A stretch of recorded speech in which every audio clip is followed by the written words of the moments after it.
Yo, what's up, guys? Welcome to the Nihilo podcast. Super excited to have a special guest here, but we'll just let the song ride out.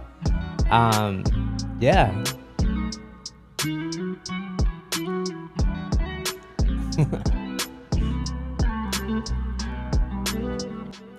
Yeah. So we have a special guest. We'll let him introduce himself right now. And yeah, man. What up, guys? How you guys doing? My name is Manny Frezko, owner and head engineer at BLACKWAV Studios. Yeah.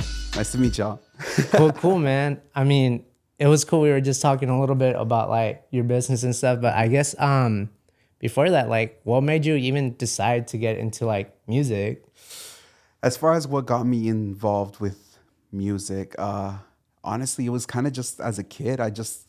It was always kind of embedded in me. It was always something that I just really enjoyed. When I was a kid, I remember my sister, and she would have her boyfriend, and they would always be playing music. And what is that? Like I always enjoyed it. And I don't know, it just kind of happened one day. I remember I was like 11 years old, and I was with a friend, and his older brother brought in his burned CD that was his mixtape. And we thought it was the coolest thing ever. We're like, "What, bro? You make music? That's so cool!" Like, he's not really doing anything. I mean, I haven't heard from him forever, but whatever. But it was just really cool at that moment. You're a little kid and you're seeing these people that are like making music. Yeah. And so through that, we started freestyling. Okay. We started freestyling, and like when someone manifests something. Okay. Yeah. You know what I'm saying? Like, that's where the interest became. Where it was like, oh wow, like I really enjoy this, and then I just started kind of doing it more, and then I became little poems that I would write, little raps and whatnot. And Did you ever write a poem for a girl? I remember I used to write poems, man, and oh my god, that shit got me into trouble, bro. More than often. And let me tell you, they're the most cringe things because it's like ooh, baby, you're mine. You're sweet and sexy like wine, and you're so fine. I think I probably said something like that. And I want to take you to dine. And don't forget, baby, you're mine. Oh my god, bro, that sounds something like poetry, bro. It's poetry. Yeah, that's gonna be part of the next EP, fifth grade EP. It's gonna be called Fifth Grade Romantic. That's actually pretty cool. Yeah, Fifth Grade Romantic, the EP coming soon.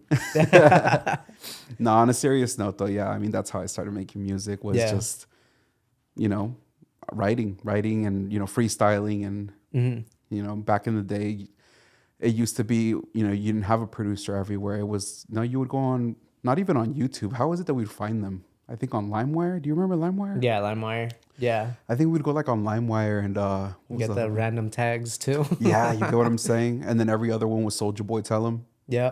But yeah, I remember our Lil Wayne type, or not type beat. It would be Lil Wayne Fireman beat. Yeah. And that's how we would write to that, and we would make a song with that beat. Did you ever use SoundClick or no? I used SoundClick. I remember one of the most popular ones was what was it? Vibe Beats. I don't remember. Okay.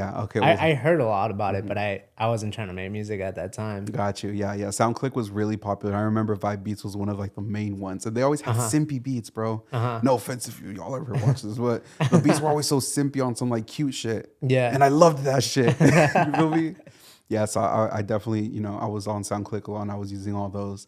But honestly, then like from there, like I got an interest in doing more, I wanted to do more with music, and eventually I made a friend who was actually a foreign exchange student from Berlin. Oh shit! Yeah, he was a foreign exchange student from Berlin, and he was like, "Oh, you can record on Fruity Loops," and I was like, "What's Fruity Loops?" He's like, "Oh, I make beats on there." "Oh, you make beats? What?" Totally random because I didn't even meet him at school. I met him at a bus stop at the trolley station. Oh shit! Yeah, I met him at the trolley station, and he ended up being a foreign exchange student from the same school that I go to. Oh damn! So it was like random, bro. Like, but it was like that's kind of like the universe in a way. You feel me? Yeah. So, yeah, he ended up coming over to my house, and he ended up living next to me, like near me, like in the same area, which I thought was crazy. But yeah, he ended up coming to my house, and he installed the cracked version of Fruity Loops on my computer. Oh shit! And he showed me how to use it. Damn. Yeah, and it was like, what? Well, it's really crazy. I didn't know this until as I got a lot older. But I know like some like European like places are like Berlin is like specifically like they're known for like sound design shit. So like that shit's more normal out there. Yeah. Well, I mean, to be completely honest, bro, even to this day, I feel like he was very ahead of his time. I just feel like he was very ahead of his time because the stuff that he was producing, the stuff that he was making, like what? Like Yeah. I still don't hear people with the professionalism he had when we were kids. Yeah. You know, maybe it's the nostalgia. Maybe I just remember it being that great. And if I go and hear him, they're not going to be that great. But he was amazing when I heard Yeah. him, you know? But yeah, so that's kind of like where I started getting more into the introduction into the technology behind Yeah. music. Do you remember what age that was at? I was probably around 14. Okay. Dang. Yeah, because 14, that's typically what I tell people is that I started recording when I was around 14. So yeah, it was around 14. Okay. Yeah, that I started recording, and that's when I started learning how to use Fruity Loops. That's also around the time that I got into high school and I started meeting other people that did music. I ended up, working with a lot of really talented people. I got to be included in some really cool groups with some really cool, talented musicians. Yeah. And yeah, I mean, Were you one of like the few people like recording people or? yes and no, only because I feel like at that time I didn't know that many people. I like doing music. I mean, I guess you could say in school there was two of us named Manny, and we both made music. That's funny. And so we like everyone knew like, oh, this Manny that does reggaeton or this Manny that's into metal, Yeah. So like it was like, who are we talking about? Yeah. But like we were the music guys. Yeah. That was us in high school. Yeah, and then from there, I mean, yeah. What were you recording with? What was like your first mic? My first mic was a MP3 by a company called Creative. Okay. And it was a white MP3 player. And I remember recording my first song on there. After that, I went to Fruity Loops. And then I recorded off of a headset with the little... Oh, dang. Yeah, I recorded off of that. And then I would record a couple friends off of that. And then I started going with this like small collective that I was working with named Two Sick Records. And the owner of that, his name was Taps. And so I started working with him a lot. And with him, we were using... probably like an SM58, like Okay. yeah, but that was all analog gear. He had actual analog gear and he was recording, so it really felt like more legit. Yeah. It felt more legit that we were actually like, okay, we're actually recording and it's actually like being made. Yeah. It's not just off of an MP3 anymore. And then once things kind of went their own ways there, I got back into recording with FL Studio and kept going at it. Yeah.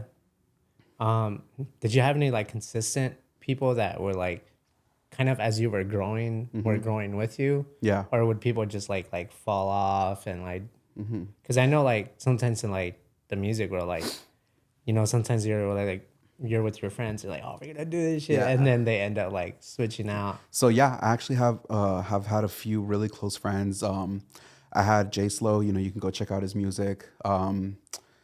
Then there was Exiel, and Exiel, he does reggaeton, which, he's still a very good friend of mine who still continues to do music and is so talented. Those are two of the people that, like, they, in a sense, were my guinea pigs. No offense, guys, but thank you for everything you guys helped me learn, Yeah. But they were two of, like, my main guinea pigs. Yeah, I mean, there's so many people that I've worked with. But I could say that those two are like the constants. Yeah. Like the ones where they were there for most of the glow up, if you could say, Yeah. Especially Edwin. I mean, that's still one of my best friends today. Like him and I are like super tight, Yeah. You guys still record or? Yeah, we still record. Right now he's become he's a family man, He's taking care of his family and beautiful wife, beautiful son, which I am the godfather to. And I love them to death. I love them. They're my family. And he's doing amazing things. And I'm so happy for him. And that for me, like I tell anybody that I work with, your life is your priority above all else. Your life is your priority. That needs to, be first. Yeah. And, but every chance, I mean, we were in the studio together, I think like 3 weeks ago. Just because he wanted to touch base on a song that we had done maybe 2 years ago. And he came back in and we worked on it and we're like, the song's great. And now we're talking about when we're going to drop it, Yeah. So that's cool. Yeah. So yeah, love them to death. I love them. But yeah.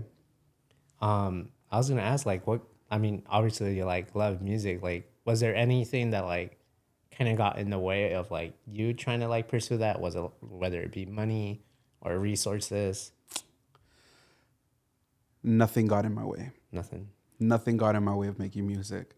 I genuinely feel that, like, for example, earlier you said that you're a producer, you know, or that you were producing. You're a producer. That's not going away, bro. Yeah. That's not going away. It doesn't go away. When you do music and you enjoy it, it doesn't go away. You don't get rid of it. It doesn't.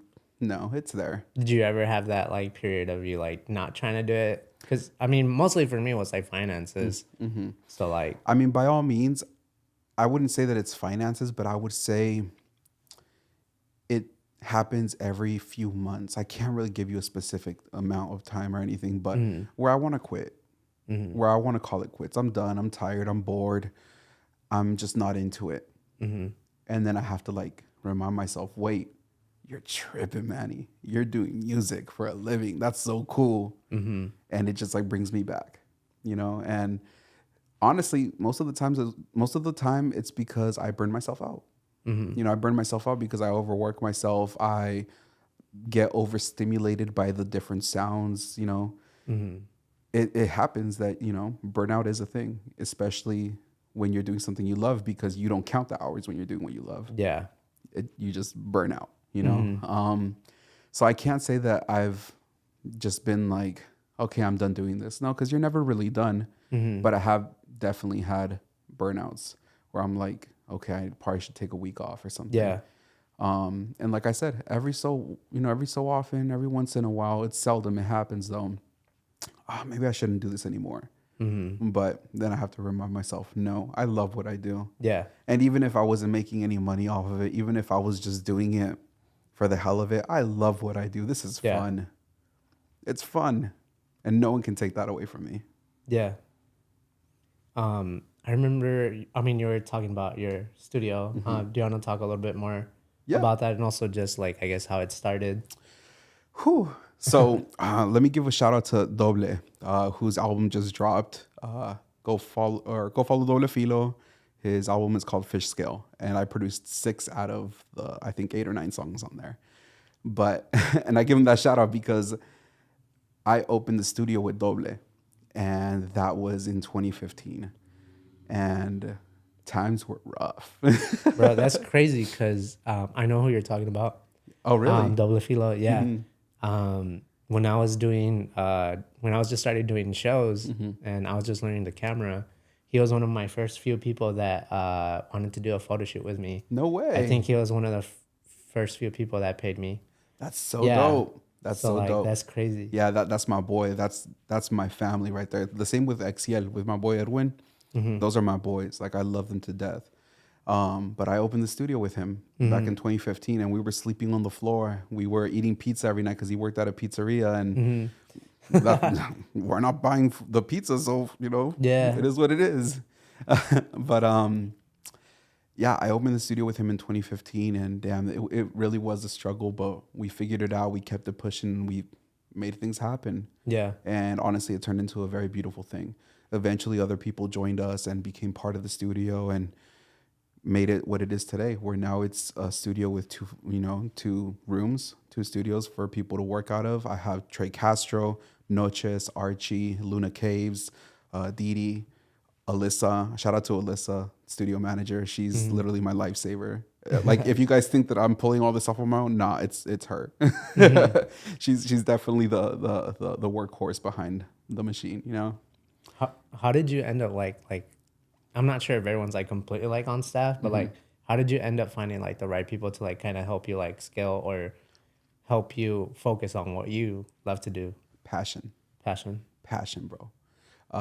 I think people can see that I'm genuine about what I do. I love making music, and I think people can respect that and appreciate that. And so they're all passionate too. They all want to do music too. The least I can do is try to make a space for all of us to be passionate and love what we do together. Yeah. You know, we got some production going on here. We got recording over here. We got mixing over here. We got all the finances getting taken care of over here. You know, like, yeah. I mean, everyone's doing their own thing. Everyone's doing, making the machine work. Yeah. You know, Voltron isn't one robot. Voltron is 5 different parts, you know? Yeah. So, yeah, I mean, everyone just does their part. And yeah. Yeah. Um, how long? How long have you like has it taken for you to meet some of these people? So Trey Castro, I've known him since high school. Alyssa, same thing. I've known her since high school. Noches, I believe he was living over in Orange County. And I don't know if I mentioned Archie. Did I mention Archie? Yeah. Okay, just making sure because I feel like I did him for a second. Love you, Archie. But Noches, I believe he was living in Orange County, and he would come to the studio and he would work out of there with Trey and just, you know, whenever the studio was open, that kind of thing. And he would bring Archie with him. And then eventually he moved down here and he started working at the studio with us. Yeah. Luna Caves is a really good friend of mine that I've had for a while. When I first opened the studio, Luna came by as an artist who was with a reggae band. And I thought Luna was amazing. I was like, dude, you're so dope. Like, come work here. Like, come like do music here. Let me record you. I was even willing to record her for free at the time, you know? And Luna wouldn't come. And I was like, all right, it's cool. It is what it is, you know? And then Luna eventually hit me with, you know, with some news that they had gotten about, you know, some things in their life. Yeah. And I was like, come through. Like, let me help you out. Like, if people hit me with like, hey, something's going on with my family or something's going on in my life, I'm going to try to be supportive and help in whatever manner that I can. I can't help it. Yeah. I just can't. Like, if you need help, I'm going to help if I can, you know? Yeah. Luna reached out, needed some help, and here we are. That's my dog. Yeah. I love Luna. Luna's always at the studio now. Luna's always with, like, that's my dog. You feel me? And yeah, so that's Archie, that's Noches, that's Luna. Didi shot me a DM one day. Shot me a DM talking about, I want to know more about the studio. Is it cool if we link up? Blah, blah, blah. Wanted somewhere to work out of. Met up with Didi. I told her that everything was kind of taken up as far as like studio wise to book, like to get new people in and whatnot. But if Didi wanted to, they could start off as an intern. Didi said, yeah. And boom. And that's that, you know? And like I said, bro, I feel like it's the vibe, it's the energy. Yeah. You get what I'm saying? Like the way that I portray myself on camera, like right now, or like even, you know, in video, whatever it is, that's how I am in person. Yeah. Like that's me. And so everyone gets to see that part. And I feel because of that genuinity, they show their own genuinity. They show their own true colors. Yeah. And because of that, I feel like the studio flourishes with beautiful people. Yeah.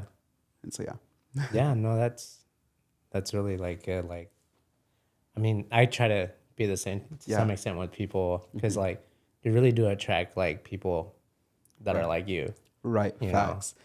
Yeah. And I don't think people realize that as much as they should, you know? And so I try my best to be a good person every day. I try my best to be an honest person every day. I try my best to be better than I was yesterday because I've definitely made my own mistakes. Yeah. I've definitely been a shitty human being. And I can admit that. Yeah. But it's also made me better today. Yeah. And it's helped me get to where I'm at today and have the amazing people I have in my life today. Did you ever think like you would have like that big of a group like with you? No. Bro, I just wanted to have a studio because, you know, when you're a kid, it'd be so cool to have a studio. Yeah. That'd be so cool to have a studio. That's all I wanted to do. I never thought it would be, wow, all my friends are musicians. Yeah. All my friends are engineers, photographers. Yeah. You know, I just wanted to have a studio because I thought it'd be the coolest thing ever. So I guess I just want to talk a little bit more about just like maybe like kind of how do you balance, like, I mean, I know you love this aspect of stuff, but like also like how do you balance like friendships and stuff, or like have you had people like try taking advantage of you? Oh man, yes, and yes. I feel like everyone is friends with the friends that they have because they give them something to offer, or like they have something to offer. Yeah. I'm here with you today because you said, let's do this. You offered something. Yeah. But I think through that, we have become friends in a sense. Yeah. I'm friends with Luna because that's my dog, obviously, but it started off because I had something to offer and Luna asked for it. Do people take advantage? I think everyone takes advantage of everyone in a certain perspective. Yeah. But I think it's what you do with that. Yeah. I think it's not necessarily I'm taking advantage of you, but you are a useful person to me. Yeah. Is it okay if I use you for your talents? Yeah. Is it okay if I use you for what you have at this very moment? And if that's ever reciprocated, then that's cool too. Yeah. I mean, I think above all else, what everybody wants is reciprocation. Yeah. So I don't feel like people are necessarily taking advantage of me. I just have a lot that I can offer. Yeah. And I'm okay with that Mm-hmm. because really I don't need anything. Yeah. You know, like I value love, I value support, I value friendships, I value respect. If you can offer those things to me, that's all I need from you. Yeah. So I've definitely been taken advantage of, but not really. Mm-hmm. And what was your other question? I mean, I just really like how you said it because like I'm pretty defensive. Like I don't know. I guess I really like the way that you said it because I never really like thought about it that way because we all do like end up needing stuff from each other. Right. If we're honest, you know. And I think just the way you said it like really like helps like change my perspective on a few That's things. awesome. Yeah. This is also why I like doing some of the podcasts because Right. there's some people that just like know so much more than Right, I do. yeah. You know. I mean, and don't they'll get me say wrong. things. It's not like I know much. Like I'm low key, I talk out of my ass half the time. I mean, but sometimes it's just you need something said a different way Right. for you to kind of just like see it a little different. Right. Yeah. You know. Yeah. And I mean, you know, I appreciate you for saying that, honestly. But that's just my perspective on it. I feel like everyone kind of needs everyone, and at the same time, nobody needs anyone. You know, it's just kind of like, again, you had this offer, I took it. Now we're here. I could use this too for content. Why not? So now Yeah. we're using each other. Is that a bad thing? No. No.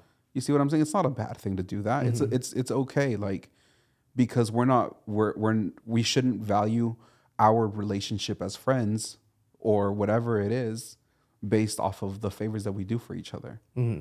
That's not what friendship should be based off of. That's not what being homies should be based off of. It should be just off of this person is a good person and they're doing their thing. You know, you mean no ill will. I don't mean any ill will. And that's it. Yeah. Call it a day. You know? Yeah.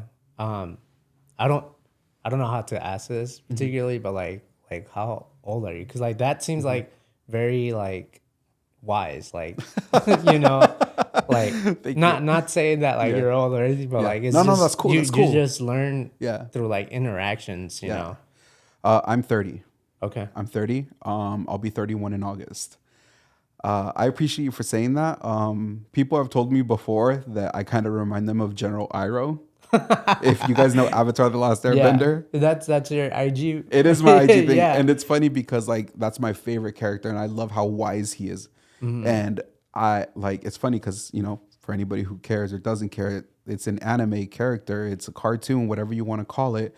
But I think that dude is so smart beyond his years. Like, and he's an old man, but I think he's just so wise and like that's so cool. And you know, I've been told that before that, oh, you know, you remind me of General Iroh because of, you know, blah, blah, blah, or the things you say. And I'm just like, I'm going to take it. Yeah. Thank you. Yeah. I'm taking it. I'm taking it. I'm running with it. That's cool. You know? So, yeah. So yeah, I feel like, you know, but yeah, I'm 30. Okay. I'm 30 Sure. years old. Have you had a lot of interactions with like people and stuff and you just learn how to like build boundaries and stuff, or? I'll be completely honest. In the last few years, I've probably dealt with more than I've ever dealt with in my life. There have been a lot of lessons. There's been a lot of hurt. There's been a lot of pain. There's been a lot of love, laughter, happiness. All I want to say in the span of, we're in 2023, in the span of 3 to 4 years. I've gone through hell and back, genuinely. And above all else, I've gone through extensive therapy. Yeah. But I feel like it's really helped me out. And I feel like I've really taken a lot of it in. And I feel like I feel like it's okay to talk about this. Yeah, man. I feel like people don't talk about it enough, and I think that's bullshit. Yeah, man. Well, the first guy I was talking to, Sante, like, we were just talking about like, kind of sometimes like as a guy, like, you have to like play like a specific role sometimes, or like, if you're like the main person like leading something, like you can keep it like within people, like you could tell people, but sometimes like putting that out or things like that can be difficult. Even for me, like sometimes like I tried going to therapy, but Yeah, I know it's I hard to talk think about. it only made it worse for me because focusing and doubling down on every single little inch of thing like that made it worse for me. Yeah. And so I just See, I feel like a lot of therapy, above all else, is acceptance. It's acceptance. It's being okay with who you are and your human flaws, yeah. and not necessarily correcting them, but working with them. It's like, I don't remember where I heard it before, but I had heard this quote, and it was probably a rapper who said it. Honestly, I don't remember, but how did it go? Why fight your demons when you can befriend them? They live with you. Yeah. I befriended my demons. Yeah. I confronted them and I said, hey, you guys aren't actually that bad. You guys just went through some shit. We went through some shit. Yeah. Thank you for putting up the tough guy act for me when I needed it. Yeah. Simple as that, you know? Yeah. Yeah, like I said, I mean, it's not like I went through like a crazy amount of therapy either, but I went through enough to help me Yeah. do a lot of self-reflection. Yeah. I went through enough, where I listened. And I'm not talking about just like, okay, I hear what you're saying. No, I actually listened. And I actually reflected. I said, no, I have been an asshole. No, I have been a bad person. I can do better. Yeah. And I apply myself every day to try to do better, Yeah. you know? Yeah, that's interesting what you said about just like befriending like that aspect of like the demons. What it's really interesting too because I had wrote a song a while back and I was just talking about how Talking about like quitting music. Come on, man. Come on. Come on. in the one of the verses I just said like I know all my demons by names, and so like I'm not necessarily like scared of that like, that aspect of me because I know like I can be like an asshole, Right. Hello. Yeah. and like I can be pretty like cutthroat. But it's also a self-defense mechanism if I'm honest, because like I mean I just had to learn that from a younger age, but also the next part that I end up saying like is I'm not necessarily like scared of like the spiritual, but also just like the physical. You know, I think there's so much that like we don't see that like sometimes we might have to deal with, but also realizing that's also like kind of inside us. Like it's just crazy. Like Right. when you think about it that way. Well, I mean, even like when like let's talk about walls. When people build up walls, it's so interesting. Like as I've reflected more, I've started to notice what people do when they have their walls up. And there'll be these small little things, like these small little details where it's like, oh, that's a wall. I can either choose to climb it or I can choose to like just leave it alone. Depending on how close I am with you, Yeah. we might, peek over and see, hey, what's going on here, Yeah. But walls are very interesting because they're all defense mechanisms because of past trauma. Something as simple as you getting your ass beat when you were a kid because you were being bad. Yeah. Like little things, bro, but it's all trauma. And like we developed these defense mechanisms. Our body does. Our body develops them. And it's so crazy because, for example, like we can tell ourselves, I'm good, I'm great. But then you get that like nasty feeling in your stomach like you want to throw up. That's your body telling you, I'm not good. Yeah. So it's so interesting how your body will have a natural reaction to trauma. Yeah. Yeah.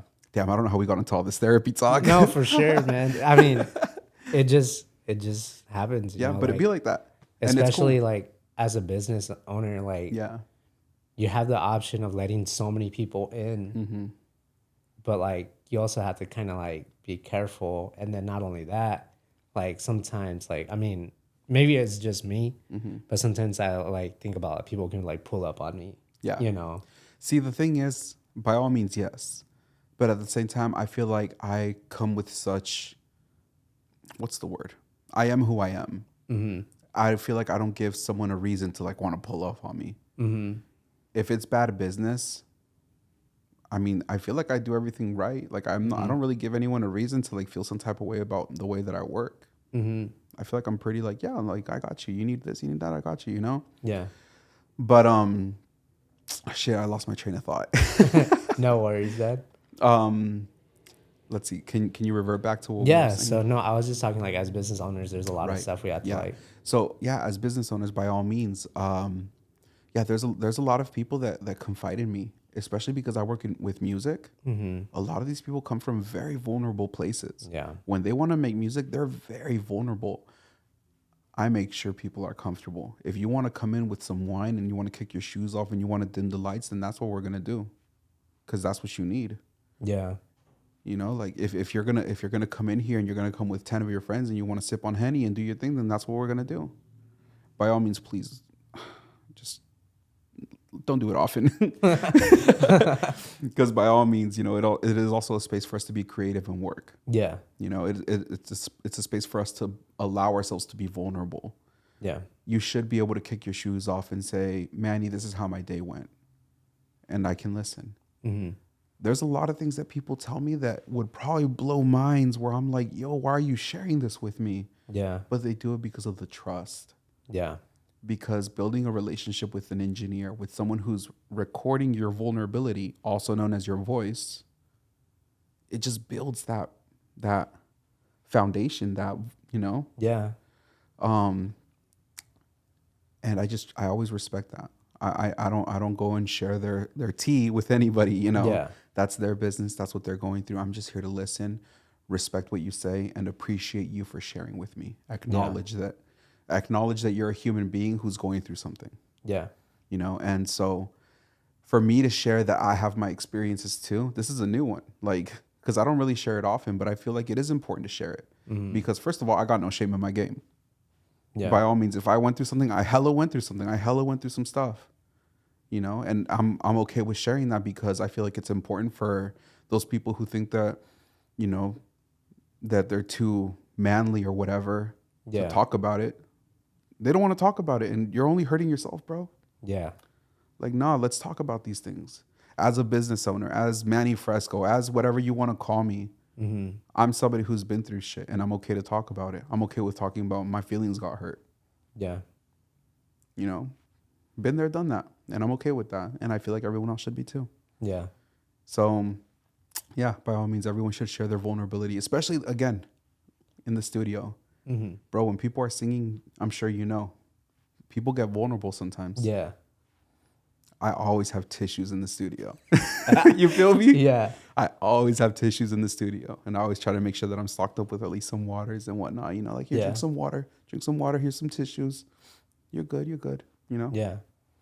But yeah, so yeah, it's cool to talk about that stuff. Yeah. It's important, in especially in a creative space. Yeah. We really put it all out there. Hella, you feel me? And yeah. that's the crazy part too. Sometimes like there's these like random posts I do, like I'm on Instagram, like every time like I'm driving, I'm like working late, like I end up writing like however I feel. And sometimes I just think like if my coworkers think like I'm crazy because like I'm like talking shit, I'm just like fuck these motherfuckers, da, da, da, da. Or sometimes I'm like, oh, you know, like I'm like a garden and whatever, all this shit. And I'm always like, most people don't post that like on Instagram, you know. Right. But I'm just always like in like my feelings, I guess, just in everything that I'm doing. And that's kind of what it is, a part to be like in art, you know. It's interesting that you say that, because when it comes to social media, and again, I've never actually like admitted this out loud or anything like that. My girl knows, you know, maybe my close friends know, but I don't really like posting a lot of my personal life. And I've feel like I've been like that for a really long time. Like, it even sometimes I even hesitate to like repost when my girl tags me on something. But at the same time, it's like, no, I want to acknowledge her, and like I want to respect that, you know. Yeah. Like, but it's not about her, me, or not. It's not about like let's say, you know, we're out having coffee and you tag me in it. Like I might not post it, and it's not because it's Yeah. personal. It's just like I don't like people knowing that I'm out having coffee with a friend. Yeah. Because I'm enjoying this moment. I'm enjoying this Yeah. experience. You know. I'm more petty. I'm like, if that doesn't look good, I'm not gonna. I'm dead. But it's because I'm a videographer, photographer, hella- you know. No, so but like, you know what's funny about that, bro, is that I'm sorry to cut you off. no, you're good. I love candid.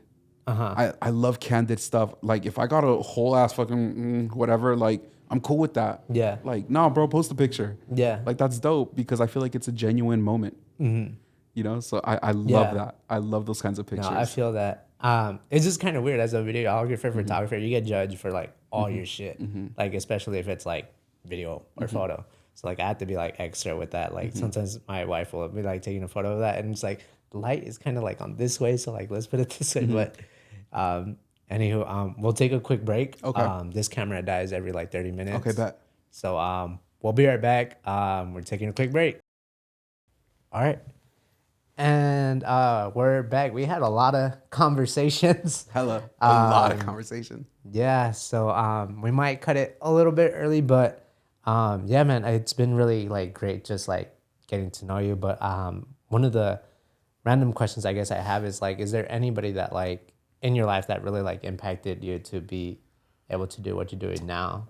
That impacted my life. I mean, to be honest, I feel like it's a cliche, but it's so true. My parents.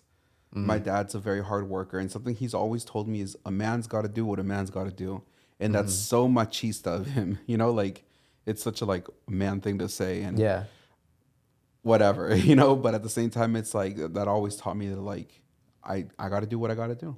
yeah, You know, so I feel like I've learned that a lot from him is just getting things done and you know not asking questions, not complaining. It's just get shit done. You know. yeah. Oh man, I complain so much. Yeah, and then from my mom, I learned from my mom to be funny, and I mean, is it cocky for me to accept that I think I'm kind of funny? No, No, okay, yeah, like I think I'm a little funny, you know, like, but I feel like I got my sense of humor from my mom, and she's such a sweet, beautiful person. You know, she has her ups and downs. Sometimes she can have some attitude and whatnot, but it's cool. That's mom, you know. yeah, For the most part, though, I think I got that a lot from her, and I feel like those two, you know, human beings are the most significant thing in my life, and they've really shaped me to be who I am today, and I'm so grateful for them. My beautiful siblings, my sisters, God, they're fucking assholes, but I love them so much. I really do. Yeah, I love my siblings. They're I mean, I'm sure you know the drill, bro. You know, Yeah. that's your family, and I'm the youngest out of Okay. my whole family. I'm the middle kid. Okay. Yeah, I have my older sister and I have my younger sister. And it's just three of you? Yeah, it's three of us. Yeah, and then you know my older sister has my nephew and my niece, who are basically my kids. I love them to death. They are my world. And I mean, they're older now. My niece is driving now. My nephew's asking me to teach him how to drive. So I'm just like, shit. That's Like, crazy. Yeah, it's crazy, bro. Like, because it's like, I just learned how to drive. Yeah. You know, like, but I mean, I love them. They're my world. Every opportunity that I get, like whenever a Marvel movie comes out or something, I always do my best to try to make sure that we go watch those movies because I want to leave those core memories in them. You know, like there's going to be a day when I'm not going to be around anymore. And I hope that I can like leave memories that are beautiful with them. Yeah. You know? Yeah, I mean, there's a lot of beautiful people in my life that have definitely been an inspiration and have helped me get to where I'm at today. And, you know, shout out to everybody that I love. I love you. Yeah. Is there any like person you would kind of like want to meet that maybe like is like a celebrity or anything? I mean, or not even necessarily a celebrity, just someone that you like. Someone that I want to meet that... Shakira, baby, I love you. I love you, Shakira. And whatever Pika did to you, he ain't shit. And I love you. And I just want you to know that I see you. I see you as a woman, as a provider. I love you. Shakira. Yeah, I mean, that'd be pretty cool to meet Shakira. Yeah. For real. Yeah, Shakira. She held it down for a long time. It still does. Yeah, like that's a woman. That is a woman. I will defend her name. I will defend her honor. But yeah, Bill Gates would be cool too. Bill Gates. No, I'm playing. Nah, yeah, no, Shakira by all means. It's funny because I just got like a memory like on my social media stuff. 6 years ago, 6 years ago, I said Shakira is, that's Bae. Like, Uh-huh. so I just thought that was like the funniest thing because a song just dropped with Karol G Uh-huh. that Shakira, they did a collab, and it just dropped like last night. So Oh, it's dang. like funny coincidences, Yeah. I'm like, oh damn, yeah, that's baby. I love Shakira. Um, but I mean, honestly, it'd be really dope to meet some really cool what would you call them, philosophers? Oh, like dead people? Yeah, like dead people, Yeah, bro. that would be cool. Like people that just have like a crazy perspective on life. Like where I'm like, yo, like who would be someone that would be just super dope? Someone who everyone thinks is crazy, but I would probably be like, yo, this was dope. Like Yeah. I can't think of anybody. I I think don't there's know. like a few, but I'm sure there's I don't plenty. remember necessarily what they stood for, so I'm not gonna say You feel me? Like, yeah, you anything. feel me? What, I'll be the one to say, I want to meet Hitler. Can I say that? Can I say that on TV? No, I'm playing. No, yeah. Oh God. No, I'm playing.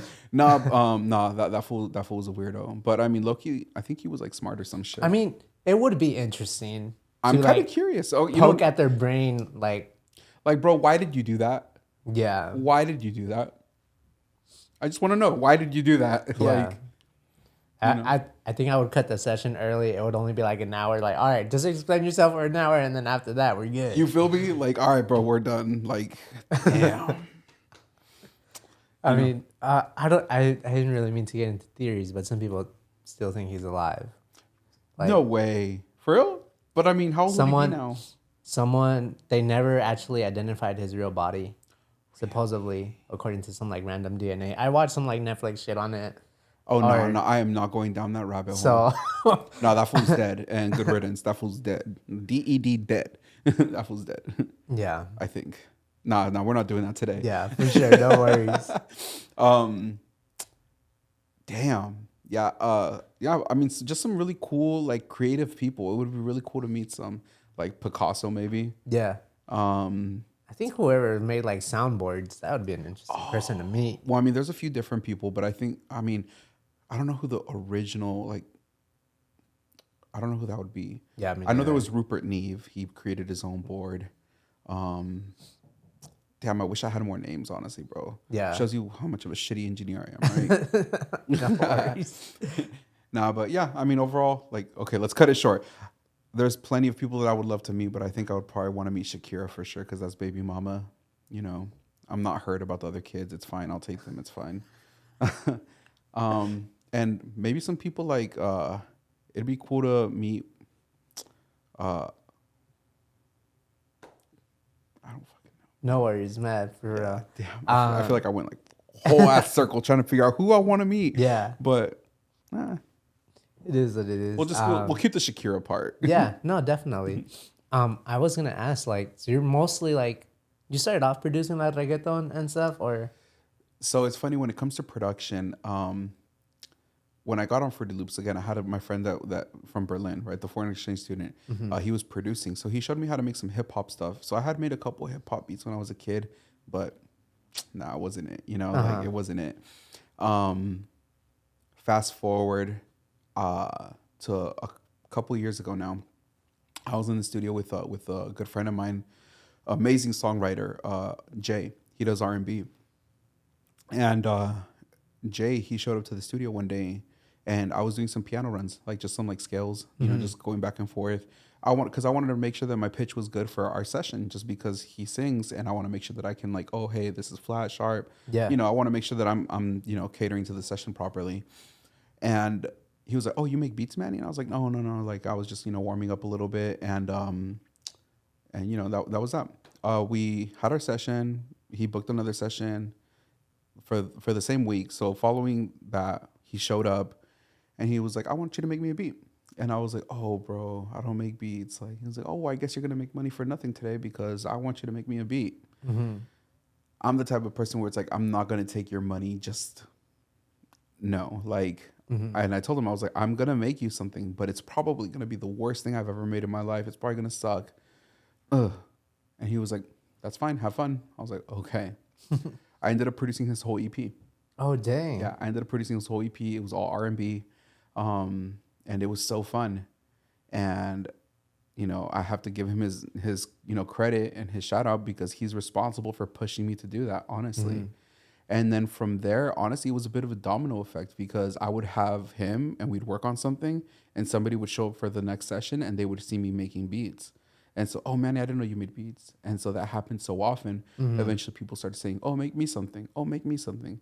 So it went from making, one beat here and there every couple months or whatever it was, or every month, to like, consecutively, like every day I'm making something new for somebody. Yeah. And so 2 years down the line, here I am producing a lot of songs. Yeah. Like, and it's crazy, but it's so cool. And obviously I feel like every beat gets better as I progress, But yeah, so the first thing that I did was R&B. And one of my fortes is reggaeton. That's what I grew up on as a kid.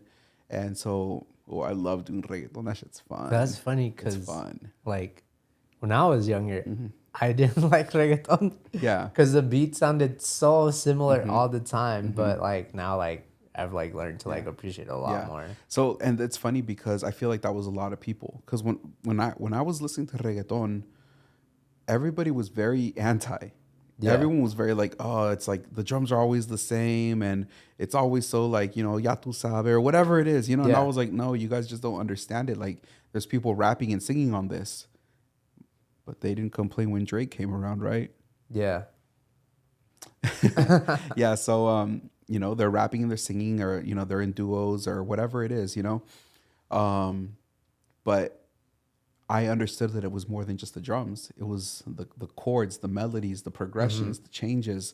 And this is before I'm like fully involved in music. I was just appreciating it. I was like, this is so cool. Maybe it's because it kept on catching my attention because of how much it changed like in one song. Because even like in earlier reggaeton stuff, I want to say like in the early 2000s, what was going on was the chorus was like a certain chord progression. And then once it got into the verses, it switched over to something that was a little darker. And that was a lot of production during that time. And so I feel like that kept my attention because it was changing. Whereas like with hip hop, it's like a sample, you loop it and it was all the way through. Like the song was just consistently like the same thing, But reggaeton did that differently. Yeah.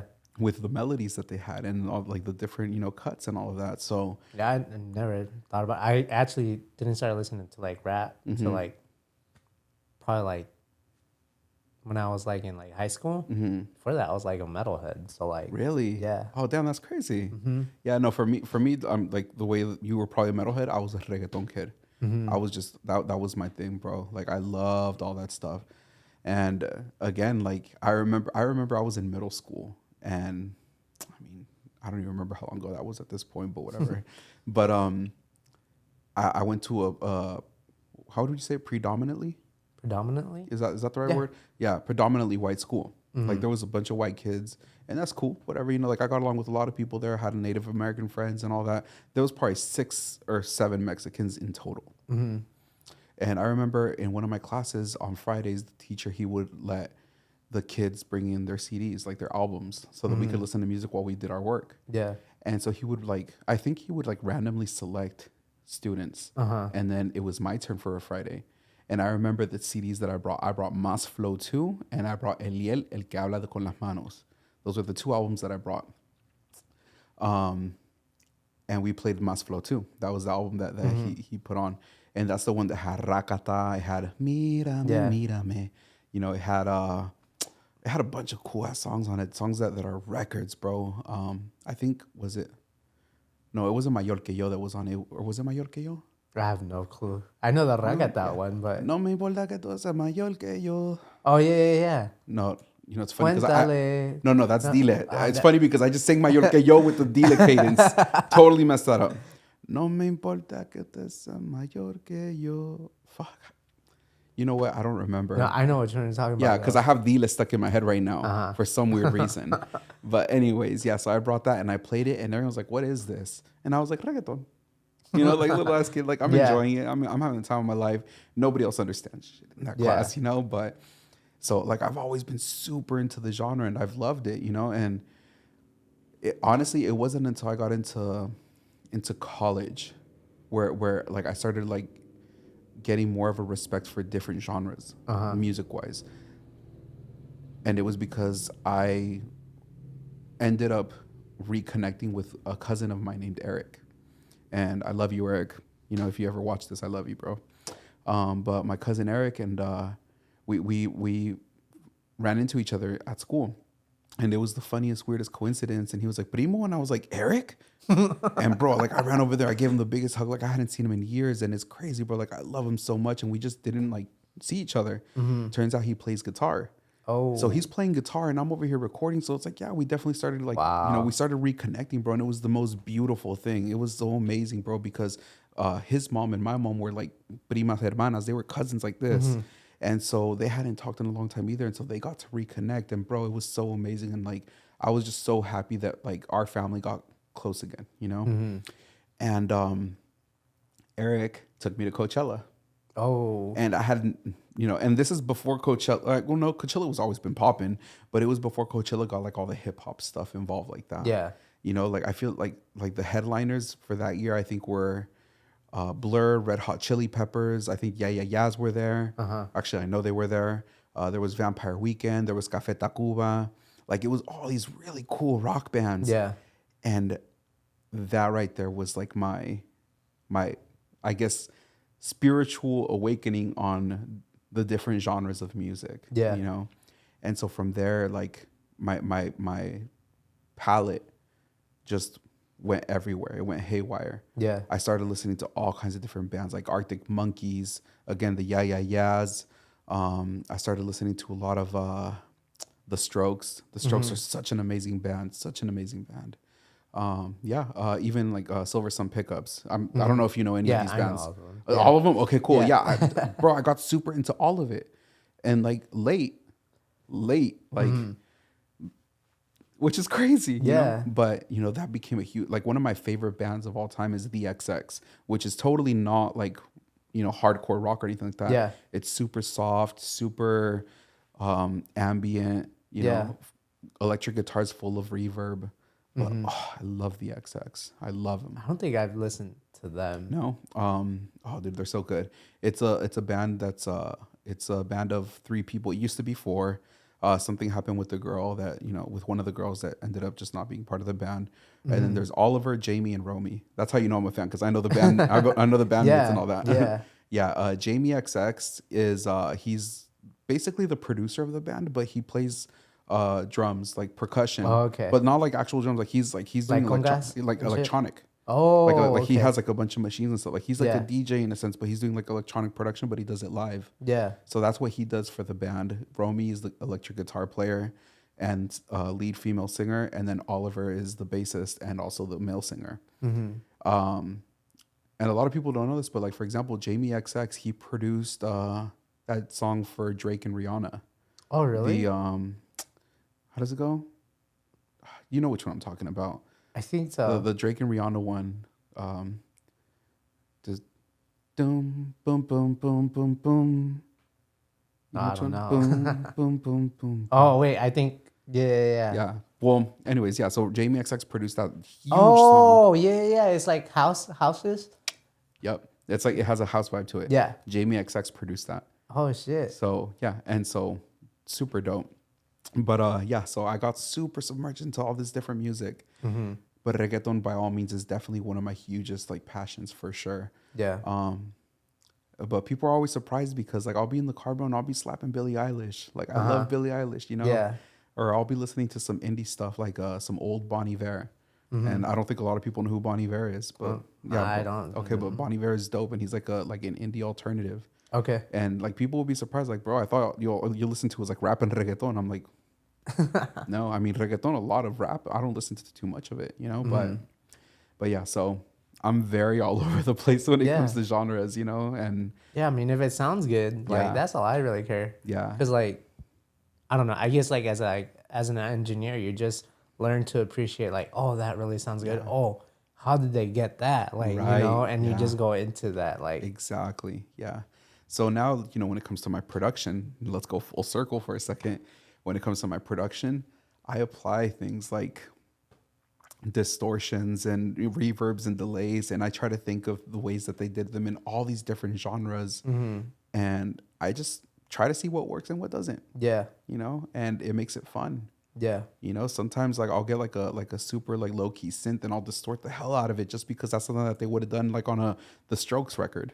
You Yeah. know, like whatever. Like I just try things and Yeah. yeah, and that's kind of like where I go into like the production side of things. Yeah. That's really cool. I guess if there was anyone that like wanted to start or open up like a recording studio, like what would you tell them? If somebody wanted to open up a recording studio, I would say it's gonna hurt. It's gonna hurt, and you're gonna struggle, and you're gonna suffer, and you're gonna go through hell and back, and it's gonna be the shittiest thing you ever go through. But fuck, you're gonna love every second of it. Commit. Commit yourself to it. If it's something that you love, you genuinely love, then you are gonna do something with it. If you're over here looking for a quick buck because you're trying to hustle some kids for their money because they have a dream of being a rapper, stop right now. Go do something else. Let the dreamers dream and let them achieve. Yeah. Damn. Yeah, that's pretty nice and concise. Damn, bro, I got deep out of nowhere. I don't know what I did or whatever. I guess is there any like last things you want to like talk about or anything? Any like thank yous or any people you want to shout out? Let me thank everybody. Let me shout out everybody. I'm gonna try to. I'm sorry if I forget you. I swear I always try my best. It's like that J. Cole song where you just tells thank you to everyone. Yeah, you know what? Like, just thank you, everyone. Shout out first and foremost to the team: BLACKWAV Studios, La Ola Negra, Noches, Archie, Trey Castro, Luna Caves, Didi, Silence. I love you, Silence. You're out in LA and you're doing amazing things, and I'm so proud of you. Keep it up. Shout out to everyone who's ever been a supporter, anyone who's ever even cared an ounce and a teeny bit about me. Thank you, everyone. I know that I always get on some like emotional spills and on some like rants and all that crazy stuff, but honestly, like I love what I do and I love talking about it and I love talking out my ass. So what the fuck are we all gonna do, right? I love everyone. Thank you, everyone, for being part of me and being part of what I do, including you, bro. Yeah. Yeah. Yeah. Well, again, like, thank you so much for coming and you pulling up. Like, I appreciate you. And just like, I'm glad you're also local here, you know, because like, this won't be the last time you'll probably be seeing me. So, hella dope. But yeah, man, thank you so much. Of course, bro. I appreciate you, man. And yeah, we'll see you guys later. Peace.